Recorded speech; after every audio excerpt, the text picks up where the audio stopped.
Hello students, मैं तुषार गर्ग अपने YouTube channel Garg classes पर आप सबका स्वागत करता हूं। आज हम क्लास 12 के मैक्रोइकोनॉमिक्स के चैप्टर बीओपी पर फोकस करेंगे, जो कि आपकी बुक का अप्रोक्सीमेटली लास्ट चैप्टर है और टर्म 1 के अंदर चैप्टर आपको अप्रोक्सीमेटली 3 मार्क्स का आएगा, जिसका लिंक आप फॉरेन एक्सचेंज चैप्टर के साथ भी है। अगर आपने फॉरेन एक्सचेंज चैप्टर पढ़ा हुआ है तभी आप इस चैप्टर पर थोड़ा फोकस कर पाएंगे। इस वीडियो को हमने 2 टाइप्स में डिवाइड किया हुआ है। पहले पार्ट के अंदर हम बीओपी के कंपोनेंट्स एंड बीओपी के स्ट्रक्चर को जानेंगे एंड नेक्स्ट पार्ट में हम autonomous item and accommodating items के बारे में जानेंगे। Please like and subscribe the video and share it. कर रहे हैं हम कौन सा? Balance of payment.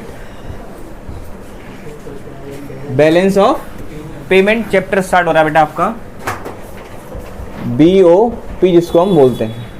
ये चैप्टर जो है फॉरेन एक्सचेंज चैप्टर की ही यूनिट है। अगर आपने फॉरेन एक्सचेंज चैप्टर ठीक तरीके से पढ़ा होगा तभी आप इस बैलेंस ऑफ पेमेंट चैप्टर को ढंग से कर पाएंगे। ठीक है, तो पहले तो हम मतलब समझते हैं कि एक्चुअली में बीओपी होता क्या है। What is BOP, balance of payment क्या है? Balance of payment is an accounting statement. क्या है भाई आपका? एक अकाउंटिंग स्टेटमेंट है। किस चीज का अकाउंटिंग स्टेटमेंट? आइटम वाइज किसका? Accounting statement of item wise export and import of goods and services, या फिर ये बोल सकते हो आप, it is an accounting statement of economic transactions between the resident of the country and the rest of the world. मतलब आपके देश, domestic country India and rest of the world, मतलब इंडिया को छोड़कर जितनी भी कंट्रीज हैं, आपका और उनके बीच में जो भी इकोनॉमिक ट्रांजैक्शंस हो रही हैं, क्या हो रही हैं? इकोनॉमिक ट्रांजैक्शंस जो हो रही हैं उसका एक आइटम वाइज स्टेटमेंट, एक अकाउंटिंग स्टेटमेंट को क्या बोलते हैं बेटा? आपका बीओपी बोला जाता है। तो लिखिएगा जरा बीओपी के बारे में। Balance of payment is an accounting statement. Balance of payment is an accounting statement. Balance of payment is an accounting statement that provides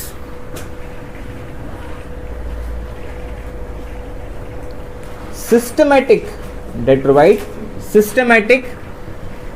record of economic transaction, systematic record of economic transaction between the resident of the country and rest of the world. ये इसकी definition बनी proper. इसमें 3 word हैं जो पढ़ने हैं आपको। Balance of payment एक अकाउंटिंग स्टेटमेंट है। क्या है भाई? एक अकाउंटिंग स्टेटमेंट जो कि किसको शो करता है? इकोनॉमिक ट्रांजैक्शन को। किसको शो करता है आपके? इकोनॉमिक ट्रांजैक्शन को। किसके बीच में? Resident of the country and rest of the world.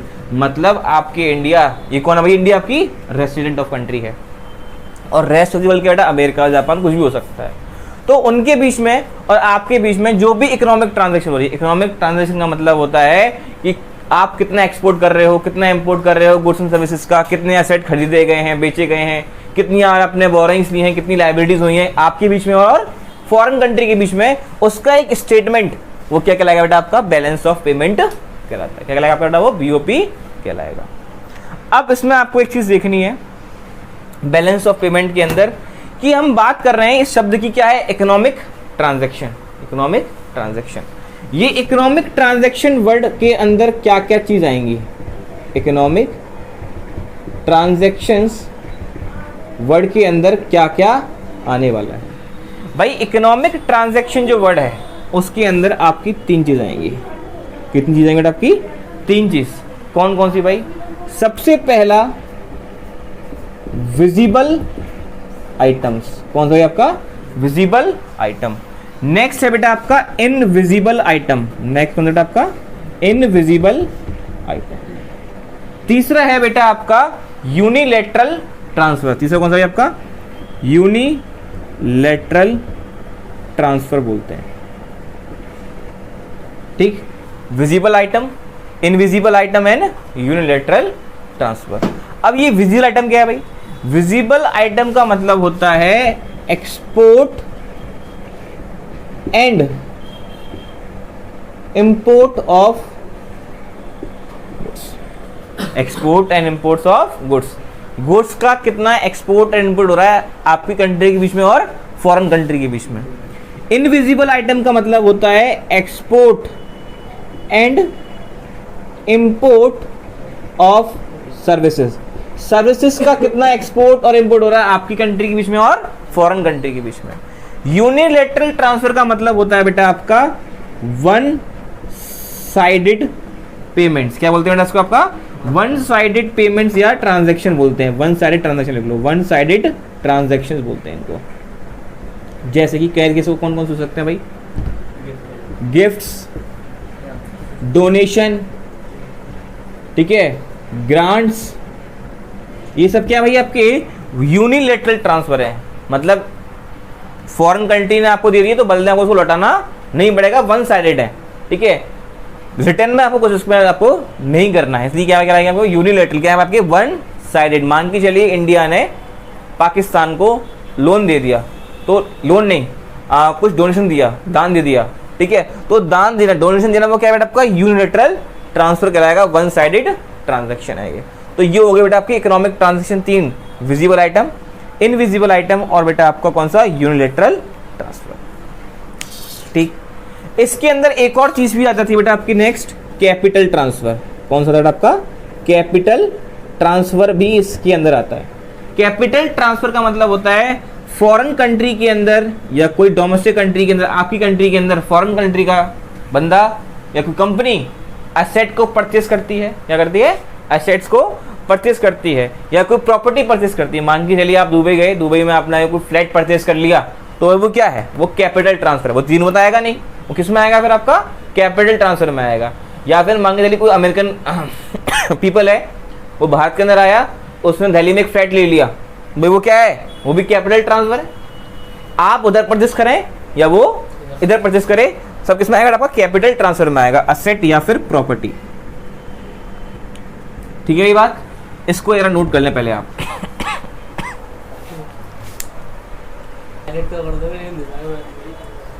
Next topic है इसके अंदर बेटा आपका structure of balance of payment.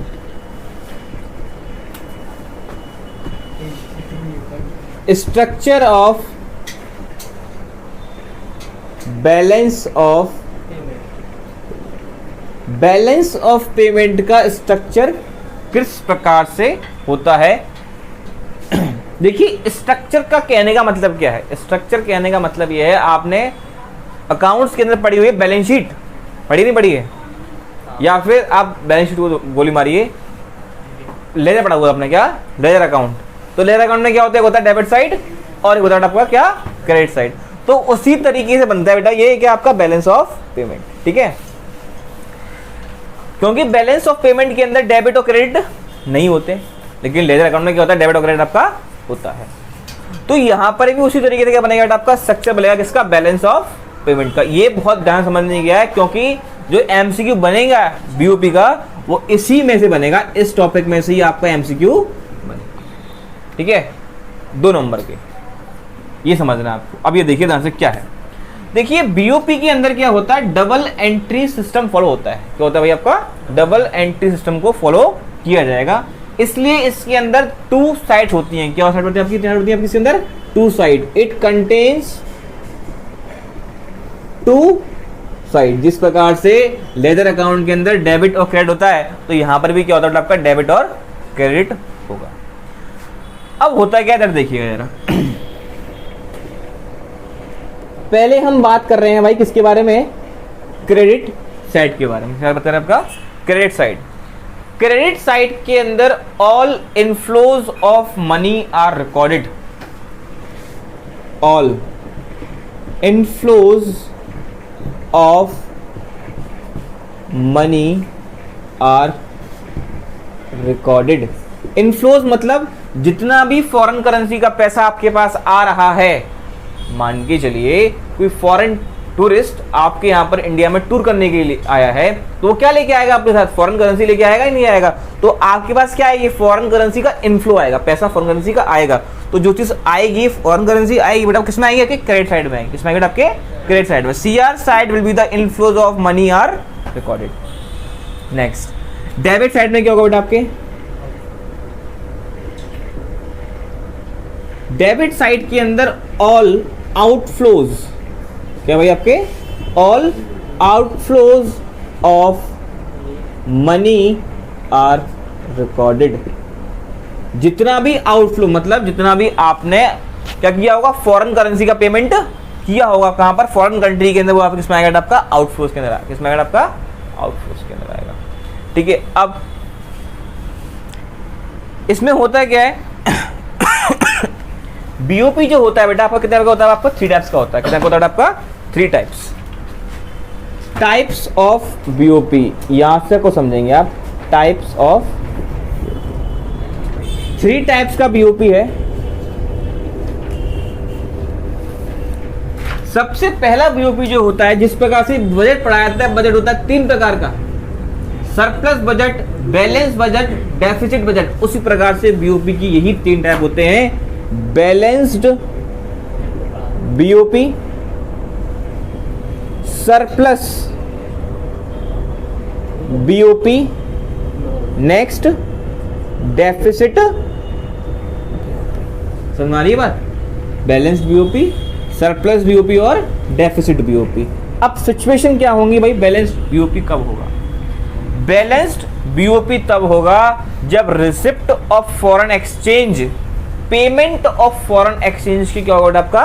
बराबर हो जाएगा। देखिए लिखिएगा यहां पर, receipt of foreign exchange will be equal to payments of foreign. इस लाइन का मतलब समझिएगा कि मतलब क्या है। फॉरेन एक्सचेंज की रिसिप्ट कब होगी और फॉरेन एक्सचेंज का पेमेंट कब होगा? मान के चलिए कोई अमेरिकन टूरिस्ट आगरा के अंदर ताजमहल देखने के लिए आता है, ठीक है, तो बेटा वो अपने साथ क्या लेके आएगा? फॉरेन करेंसी लेके आएगा, नहीं आएगा? तभी तो यहाँ पर आके उसको जमा करके वो यहाँ की इंडियन करेंसी ले लेगा। लेगा कि नहीं लेगा? तो बेटा हमारे पास क्या आएगी? रिसिप्ट ऑफ फॉरेन करेंसी, मतलब हमारे पास क्या आएगा? डॉलर आएगा।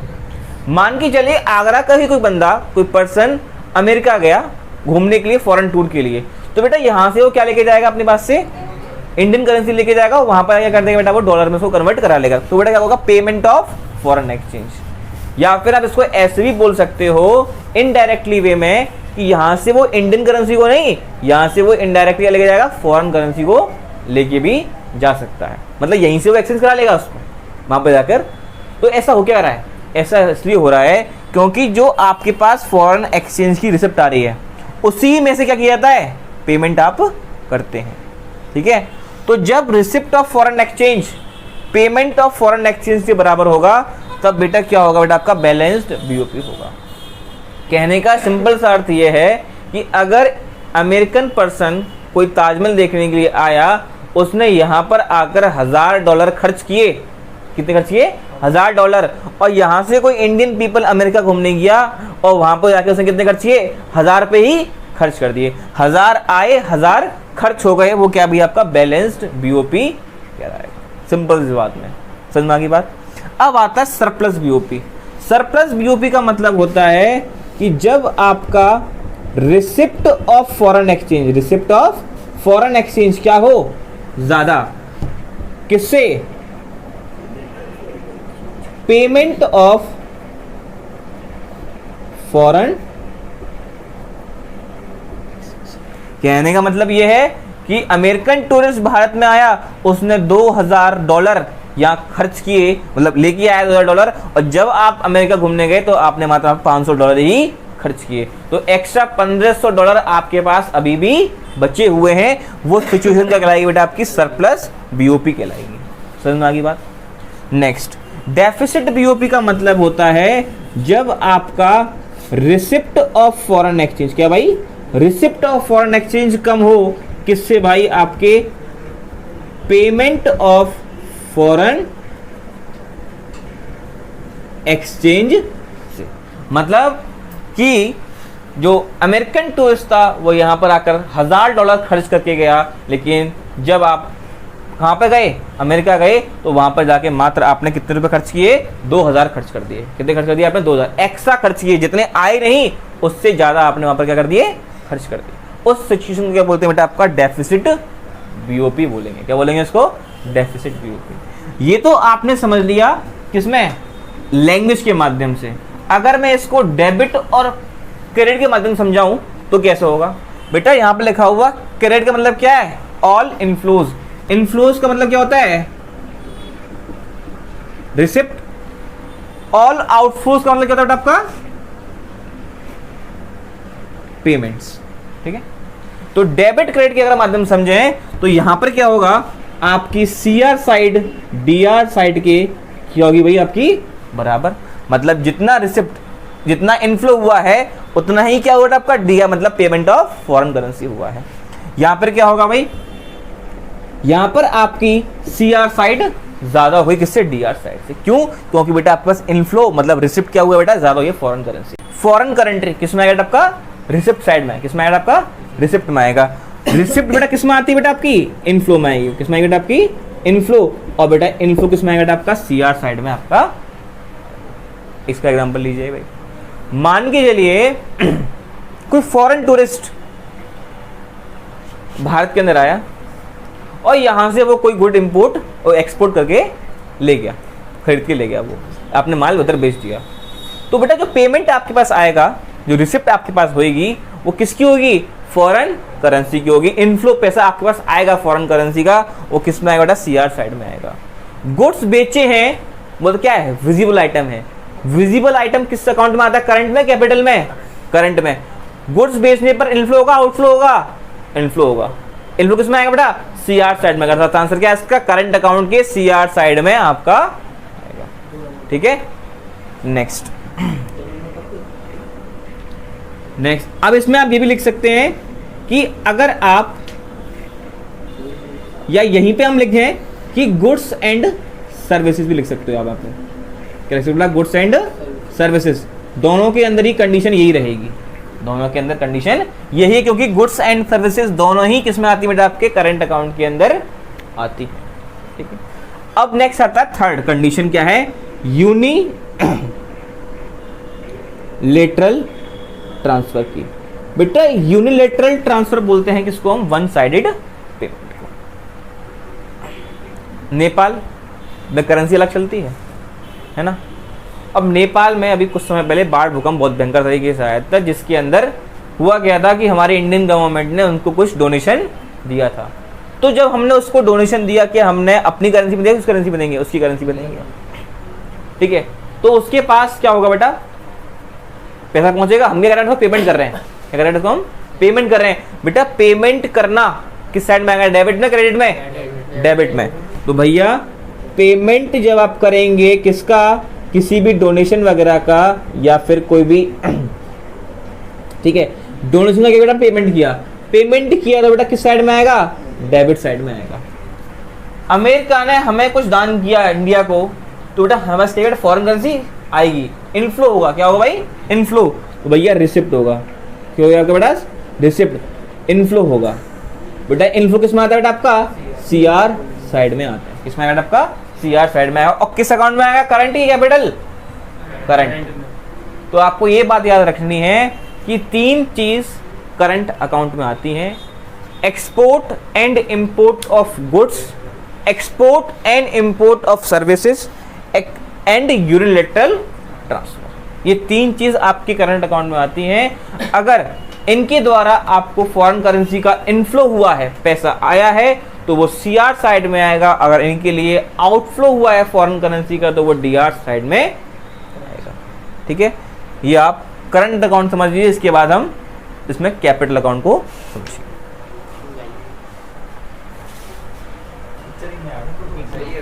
नेक्स्ट अकाउंट है भाई हमारा, अभी हमने करंट अकाउंट को कवर किया था, अब हम जो है कैपिटल अकाउंट को कवर करेंगे। ये कैपिटल अकाउंट क्या है भाई? What is capital account? देखिए कैपिटल अकाउंट के अंदर ऐसी ट्रांजैक्शन जो कि आपकी एसेट्स एंड लायबिलिटीज में चेंजमेंट करें, वो ट्रांजैक्शन आपकी कैपिटल अकाउंट में आती है। ऐसी ट्रांजैक्शंस जो कि एसेट्स में एंड लायबिलिटीज में क्या करेंगी? चेंजेस करेंगी। अब एसेट एंड लायबिलिटीज किसकी? Resident of the country and the foreign country. भाई मान के चलिए आपने दुबई के अंदर फ्लैट खरीदा, बेटा फ्लैट खरीदना कोई गुड्स एंड सर्विस नहीं है, ना ही तो वो यूनिट ट्रांसफर है, वो असेट है। क्या है वो? असेट। तो बेटा वो असेट परचेस हुआ है कहां पर? फॉरेन कंट्री के अंदर, तो बेटा कैपिटल अकाउंट के अंदर आएगा। ठीक है, मान के चलिए अमेरिका की कंपनी है, उसने भारत के अंदर आकर अपनी फैक्ट्री खोली है, जैसे टेस्ला अपनी फैक्ट्री खोलने जा रही है भारत के अंदर, तो किस में आएगा? वो किस ट्रांजैक्शन में आएगा? करंट में आएगा, कैपिटल में आएगा? कैपिटल अकाउंट में आएगा। ठीक है, कोई हमने लोन ले लिया फॉरेन कंट्री से, लायबिलिटीज है हमारी बोरिंग्स लेना, किस में आएगा बेटा? कैपिटल अकाउंट में आएगा। ठीक है, तो हम इसमें लिख देते हैं under capital account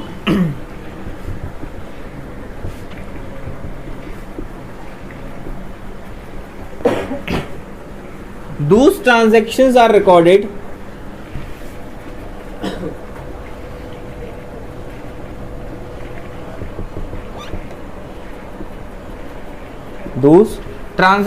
recorded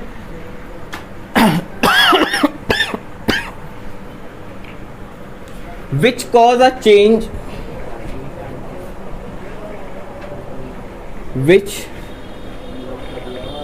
a change in assets and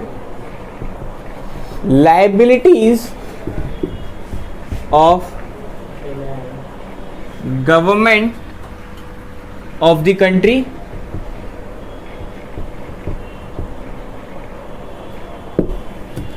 ऐसे ट्रांजैक्शंस जो कि आपके एसेट्स में और लायबिलिटीज के अंदर चेंजमेंट लाएं। ठीक है, वो ट्रांजैक्शन किसमें आएंगे? आपके कैपिटल अकाउंट के अंदर।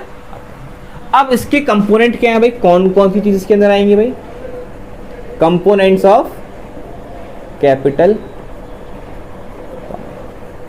सबसे पहला कंपोनेंट कैपिटल अकाउंट का बेटा प्राइवेट ट्रांजैक्शन। क्या भाई आपका?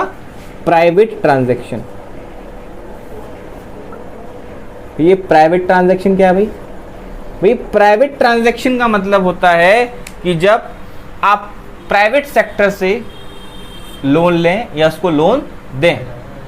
ठीक है, फॉरेन कंट्री के प्राइवेट सेक्टर से आपने लोन लिया है या उसको लोन दिया है, बेटा वो किसमें आएगा? बेटा प्राइवेट सेक्टर के अंदर आपका आएगा। नेक्स्ट आता है बेटा आपका ऑफिशियल ट्रांजैक्शंस। नेक्स्ट क्या है आपके? Official transaction. अब भाई इस ऑफिशियल ट्रांजैक्शंस के अंदर क्या आएगा भाई? ऑफिशियल ट्रांजैक्शंस के अंदर बेटा गवर्नमेंट के द्वारा, प्राइवेट सेक्टर के द्वारा नहीं, प्राइवेट किसमें आ गया बेटा आपका? इसमें आ गया। गवर्नमेंट्स के द्वारा जब बोरिंग्स की जाएंगी, लोन लिया जाएगा किससे? फॉरेन कंट्री से, तो वो आएगा बेटा किसके अंदर? आपका ऑफिशियल ट्रांजैक्शन के अंदर। ठीक है, एफडीआई फॉरेन डायरेक्ट इन्वेस्टमेंट, वो भी कर सकते हैं, हम भी कर सकते हैं। मतलब टेस्ला यहाँ पर खुल रही है, हमारी भारतीय कंपनी कोई विदेश में खुल रही है, वो क्या बेटा आपकी एफडीआई कहलाती है। ठीक है, तो इस टाइप की जो ट्रांजैक्शंस हैं वो बेटा किस में आएंगी? बेटा आपके कैपिटल अकाउंट के अंदर आती। ठीक है, आप सब लोगों ने अभी हम लोगों ने आपको बीओपी के कंपोनेंट्स के बारे में बता दिया। आपने इसको capital account and current account आपने स्टडी कर लिए। हम अपने नेक्स्ट पार्ट में बीओपी के हम पढ़ेंगे कि autonomous item and accommodating items क्या होते हैं, और उसके अलावा बैलेंस ऑफ ट्रेड क्या होता है, इसके बारे में हम लोग जानेंगे। इस वीडियो को लाइक कीजिए, सब्सक्राइब कीजिए एंड शेयर कीजिए। Thank you.